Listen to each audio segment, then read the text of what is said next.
नमस्कार छात्रों, एक बार फिर से ऑनलाइन क्लासेस में आपका स्वागत है। तो कल हमने समास के बारे में पढ़ा था और मैंने आपको बताया था कि समास के जो प्रकार हैं वो 6 प्रकार हैं और आपके कोर्स में समास 3 है और जो बोर्ड के पेपर में है समास कितने अंक का आएगा, 3 अंक का आएगा। ठीक है, तो कल हम अव्ययी भाव समास के बारे में बात कर रहे थे।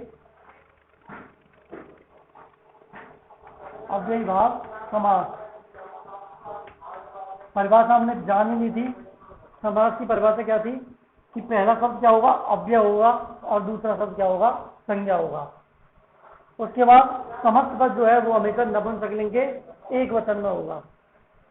मैंने आपको कल 6 उपसर्ग बताए थे, उन 6 उपसर्गों से इनके उदाहरण आएंगे। तो हमने पढ़ा था कल उप और अनु। आज हम पढ़ते हैं प्रति। क्या पढ़ेंगे? प्रति, जो आता है वीप्सार्थे। वीप्सार्थे इसका मतलब होता है जो उत्तर पद है आपका, यानी बाद वाला पद। उत्तर पद कितनी बार लिखना है? 2 बार लिखना है। कितनी बार लिखना है? उत्तर पद 2 बार लिखना है और प्रथम पद में क्या लगानी है? द्वितीय या फिर सप्तमी विभक्ति। प्रथम पद में क्या लगाएंगे हम? द्वितीय और हम सप्तमी विभक्ति। जैसे एक उदाहरण देखते हैं, ये उदाहरण बहुत सरल है। प्रत्येकम शब्द है, समस्त पद है। प्रत्येकम क्या उपसर्ग है? प्रति उपसर्ग है। संधि विच्छेद करें तो क्या बन जाएगा? ऐसे बनेगा, यह संधि। ठीक है, प्रति उपसर्ग हो गया। अब उत्तर पद क्या हुआ इसका? एकम। तुम उत्तर पद को क्या लिख देंगे? 2 बार लिख देंगे। एकम एकम प्रति, इसको लिखो तो लिख देना, नहीं तो कोई दिक्कत में नहीं है। ठीक है, दूसरा है प्रति पादम।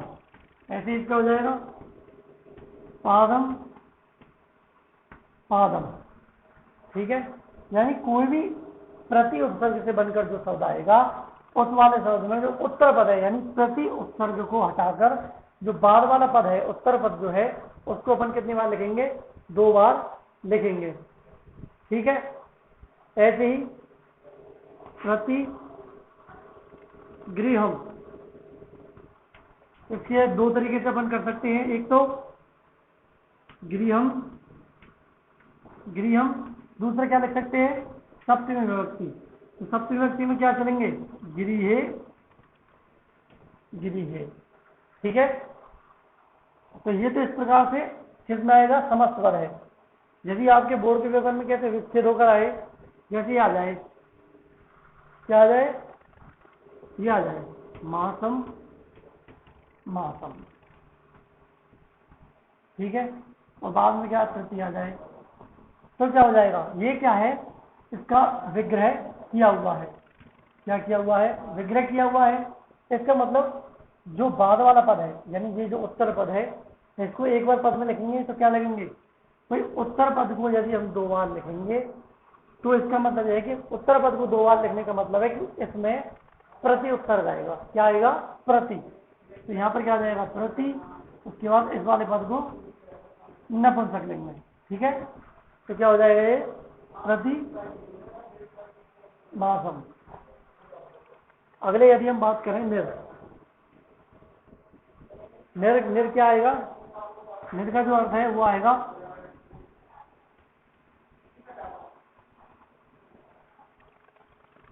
अभाव अर्थ है। किसमें अर्थ में आएगा? अभाव के अर्थ में।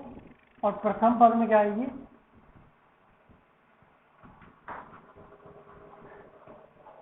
षष्ठी विभक्ति। प्रथम पद में कौन सी विभक्ति आएगी? षष्ठी विभक्ति। जैसे निर्जनम। ठीक है, निर्जनम आ गया। अब निरुपसर्ग है, यहाँ पर कौन सा उपसर्ग है? निर। जन्म क्या हो गया? उसका उत्तर पद हो गया। इस वाले पद में, यानी निर उपसर्ग के अर्थ में, किसके अर्थ में आ रहा है? निर, अभाव के अर्थ में। तो ये जो जन्म पद है, इस वाले पद में क्या लगेगी? षष्ठी विभक्ति। जैसे ध्यान रखना, षष्ठी का एक वचन में लग सकता है, बहुवचन में। लेकिन यहाँ पर क्या लगाएंगे अपन, बहुवचन। क्यों, जनस्य यानी एक लोग का, लेकिन यहाँ पर क्या है, लोगों का। यह क्या आ जाएगा, षष्ठी विभक्ति में जनानाम। जन जो है वो पुल्लिंग का शब्द है, इसलिए जनानाम। अब क्या आ जाएगा, अभाव है, जनानाम अभाव। ऐसे ही क्या आएगा, निर्मक्षिकम,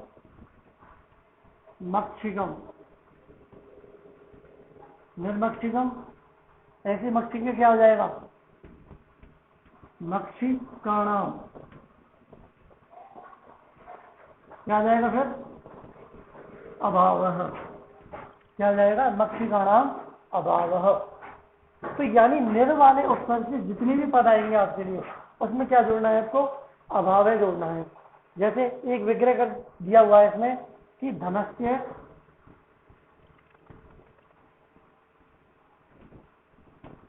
अभाव है, षष्ठी विभक्ति लगी हुई है प्रथम पद में, बाद में क्या दिया हुआ है, अभाव है।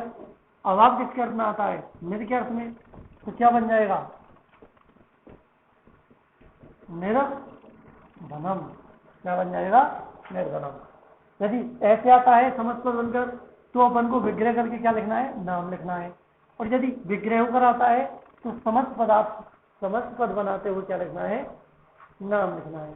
ठीक है, ये तो हो गया आपका निर। आगे देखते हैं हम, आगे आता है यथा। क्या आता है, यथा। यथा किसके अर्थ में आता है, अनतिक्रम्य, अनतिक्रम्य। प्रथम पद में क्या लग जाएगी, प्रथम पद में द्वितीय विभक्ति। ठीक है, ये वाली बात आपको ध्यान रखनी है 6 उपसर्गों में कि कौन से वाले उपसर्ग में कौन सी विभक्ति लग रही है। जैसे यथा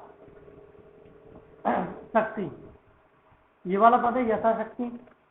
तो शक्ति वाला जो पद हो गया प्रथम पद हो गया, यथा क्या हो गया, उपसर्ग अव्यय हो गया। यथा का अर्थ क्या है, अनतिक्रम्य। तो शक्ति वाले पद में क्या लग जाएगी, द्वितीय विभक्ति। उसके बाद क्या लगेगा, अनतिक्रम्य। तो क्या हो जाएगा, शक्तिम, बाद में क्या बन जाएगा, ये अनतिक्रम्य,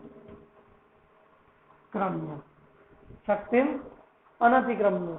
ऐसे ही यथा मति, क्या हो जाएगा, मतिम अनतिक्रम्य। और जैसे ये यथेक्षम, यथेक्षम जो है क्या मूल शब्द क्या बन जाएगा, यथा प्लस इच्छम। ठीक है, और इच्छा, हाँ ऐसे बन जाएगा इच्छम। लेकिन इसकी जो मूल शब्द होगा वो होगा इच्छा। क्या होगा, इच्छा होगा। तो यहाँ पर क्या हो जाएगा, इच्छाम, बाद में क्या जुड़ जाएगा, अनतिक्रम्य। क्या जुड़ जाएगा, अनतिक्रम्य। ठीक है, तो ये वाला क्या हुआ आपका, यथा उपसर्ग हुआ। अब अगले उपसर्ग की यदि हम बात करें तो अगला उपसर्ग आता है आपका से। क्या आता है, से। से क्या है, इसका अर्थ क्या होता है, सहितम।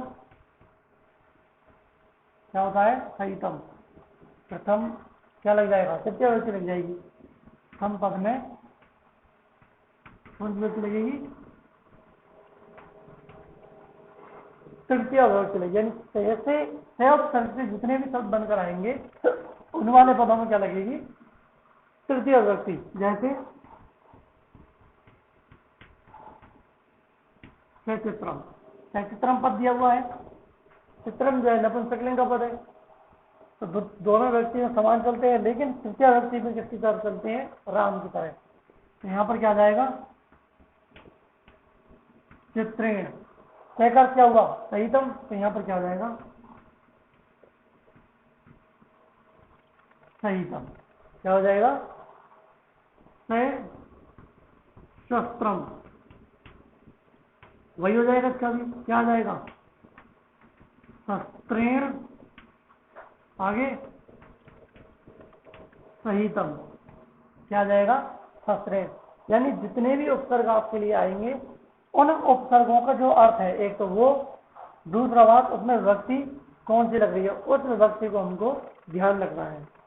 जैसे सकलम है, सकलम यानी कला, और कला के रूप किसकी तरफ चलेंगे, रमा की तरफ चलेंगे। तो यहाँ पर क्या जाएगा, रमा रमे रमा, रमाम रमे रमा, रमिया रमाभ्याम रमाम। तो यहाँ पर क्या जाएगा, कलाओं के साथ कला भी, आगे सहितम, क्या आ जाएगा, कला भी सहितम। तो इस प्रकार से आपके लिए क्या हो जाएगा, ये आपका अव्ययभाव एक जो है ये वाला अधि जो उपसर्ग है ये आता है इसी के अर्थ में, ठीक है। इसमें जो होगी हमेशा सप्तमी विभक्ति होगी। जैसे एक उदाहरण है आदि हरि, ठीक है। तो यहाँ पर क्या जाएगा, हरऊ इति। वैसे उदाहरण बहुत कम आता है, फिर भी देख लेना। बाकी 5 जो उदाहरण है आपका, उप, कौन कौन सा, उप, निर, से, यथा, और कौन सा होता, उप, निर, से था, एक बचा आपका अनु।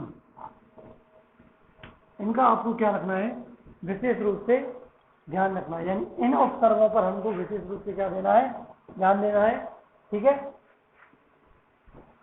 अब अभी हम बात करें अगले समास की। फिर इसके वैसे अव्ययभाव के हम बाकी उदाहरणों को भी देख लेते हैं एक बार, जो थोड़े से टफ दिए हुए हैं। जैसे ये वाला पद है सत्वरम, सत्वरम दिया हुआ है इसमें। सत्वरम का मतलब, अब ये देखो, सत्वरम यानी त्वरा, ये वाला पद है। तो इसके जो रूप है वो चलेंगे रमा की तरह। तो इसमें क्या जाएगा, क्या जाएगा, त्वरा यानी रमा की तरह हो जाएगा, रमा रमे रमा, रमा रमे रमा रम्या। तो यहाँ पर क्या जाएगा, त्वरिया। बाकी का और अर्थ क्या हो जाएगा, सहितम। का अर्थ क्या हो जाएगा, सहितम। ऐसी शांतम, शांतम पद है, शांतम का अंत हो जाएगा से प्लस अंतम, शांतम। तो यहाँ पर क्या आ जाएगा, अंतिम सहितम। क्या हो जाएगा, अंतिम सहितम। ऐसे ही यथा का देखते हैं, यथा का क्या हो जाएगा, जैसे यथा योग्यम है, यथा योग्यम। अब ये वाला इसमें पद दिया हुआ है, तो या तो इसका क्या लिख देंगे अपन, योग्यम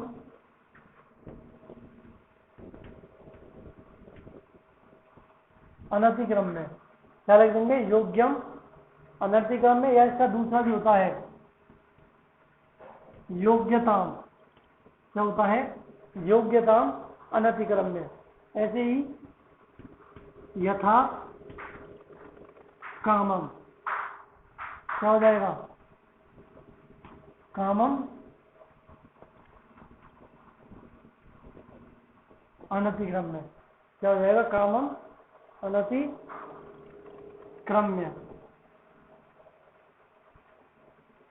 ठीक है। आगे हम बात करते हैं अगले समास की, जो कि कौन सा है आपका, कर्मधारय समास। कौन सा है, कर्मधारय समास। परिभाषा देखते हैं। परिभाषा क्या होगी इसकी, कि जब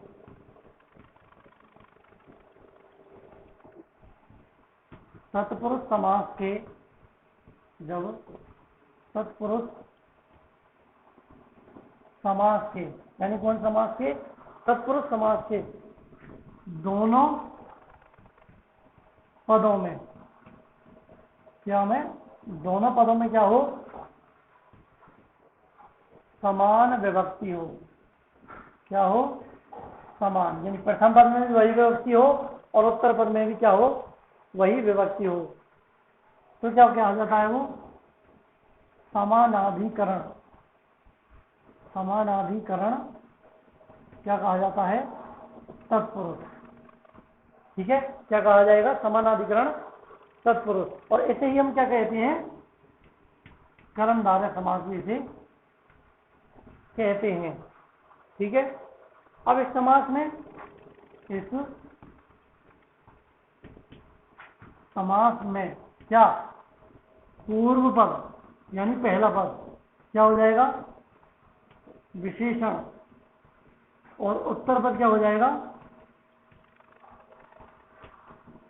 उत्तर पद क्या होगा? विशेष है। यानी कर्मधारय समास में क्या होगा? विशेष रूप से विशेषण और विशेष्य आपको देखने को मिलेगा। जैसे एक उदाहरण देखते हैं, नील कमलम। ठीक है, ये उदाहरण है आपका नील कमलम। अब दोनों पदों में समान विभक्ति लगती है अपन, जैसे नीलम, भाई अंत वाले पद में क्या है? ये कमलम द्वितीय विभक्ति लगी हुई है, तो ये इसका पहला पद हुआ, ये इसका दूसरा पद हुआ। तो पहले वाले पद में क्या लगा देंगे? द्वितीय विभक्ति। तो बाद वाले में भी क्या रहेगी? नीलम कमलम इति। क्या हो जाएगा? कर्मधारय समास। ठीक है, ये तो इसका एक तरीका है। दूसरे तरीका मैं आपको बाद में बताऊंगा, पहले इसके बारे में जान लेते हैं। अब ये वाला जो पद है, नीलम क्या हो जाएगा? इसका विशेषण, और कमलम क्या हो जाएगा? इसका विशेष्य। तो पूर्व पद क्या हुआ? विशेषण, और बाद वाला पद क्या हुआ? विशेष्य। ठीक है, ये नीलम, नीला है जो कमल, ऐसे भी कह सकते हैं।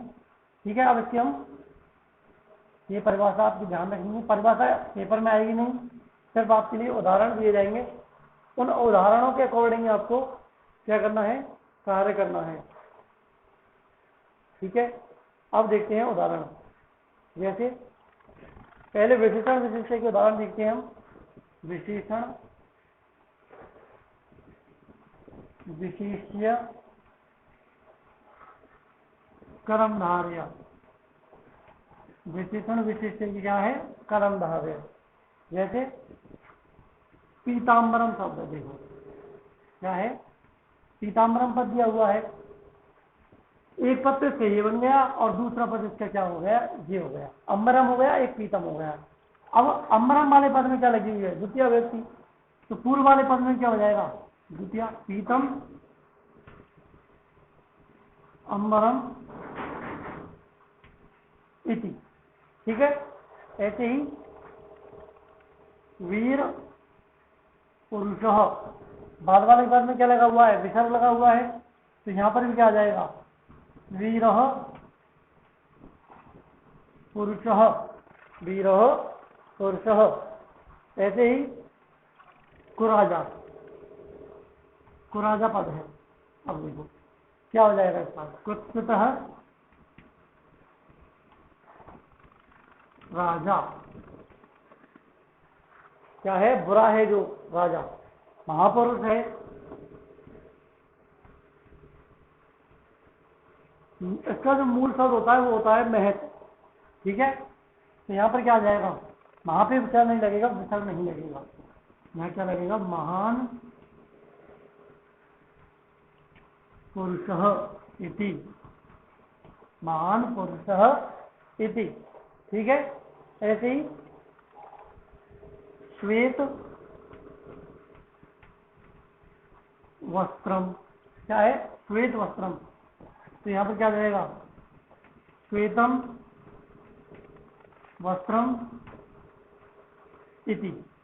क्या आएगा? श्वेतम वस्त्रम इति। और उदाहरण देखते हैं हम इसके। जैसे नीलोत्पलम, ये वाला पद है नीलोत्पलम, गुणसंधि हो रही है यहाँ पे, तो क्या हो जाएगा? उत्पलम बाद में क्या दिया हुआ है? द्वितीय व्यक्ति दी हुई है, यानी मैं मकार यानी अनुनासिक वर्ण दिया हुआ है। तो पहले वाला पद क्या बन जाएगा? नील, और दूसरा पद क्या बनेगा? उत्पल। तो यहाँ पर क्या आ जाएगा? नीलम उत्पलम इति।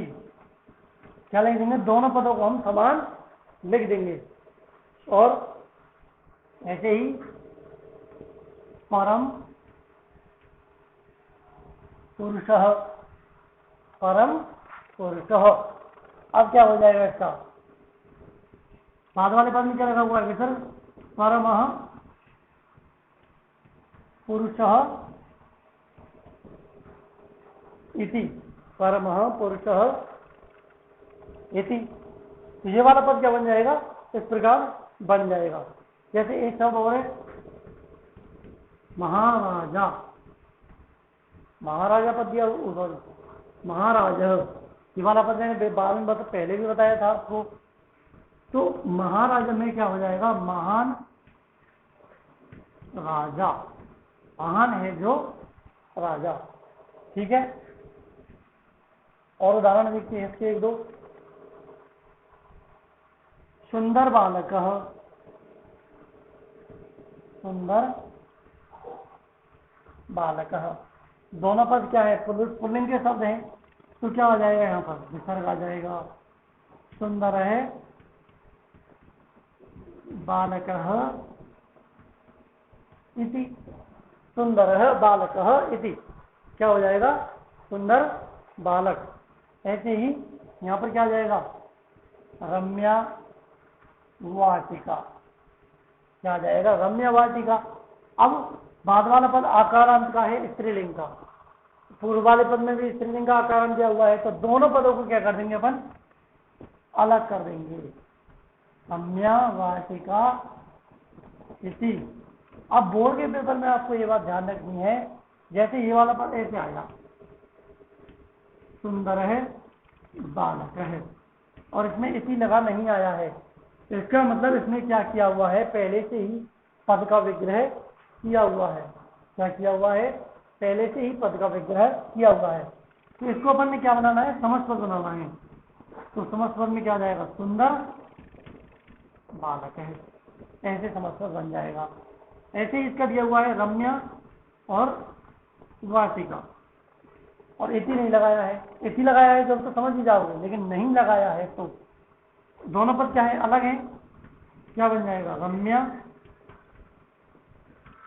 वाटिका। ठीक है, क्या बन जाएगा? रम्या वाटिका। जैसे रक्तम कमलम, दोनों पद अलग है। क्या बन जाएगा? रक्त कमलम। यदि दोनों पदों में एक समान विभक्ति दे रही हो तो इसका मतलब यह है कि इसमें विग्रह हुआ है, और यदि नहीं दे रखा है तो वो क्या है? आपका समस्त पद है। क्या दिया हुआ है? वो समस्त पद है। ठीक है, तो आज के लिए इतना ही। आपको विशेष रूप से समास में ये ध्यान रखना है कर्मधारय में कि दोनों वाले जो पद हैं उन दोनों पदों में क्या लगेगी? समान विभक्ति, और विग्रह करते समय उन पे इन दोनों का विशेष ध्यान रखना है। जैसे ये वाला पद है, उसमें दोनों क्या है? समान दिए हुए हैं। यदि अलग अलग दिए हुए हैं तो विग्रह किया हुआ है, और यदि अलग अलग नहीं दिए हुए हैं तो विग्रह नहीं हो रहा है। तो उनका क्या हो जाएगा? यदि ऐसे पद दिए हुए हैं तो इसका समस्त पद ऐसे बन जाएगा, यदि ऐसे पद दिया हुआ है तो विग्रह हो जाएगा। ठीक है, बाकी आपका एक समास बच रहा है, आपका द्वंद्व समास, उसको कल कराएंगे। आज के लिए इतना ही। धन्यवाद।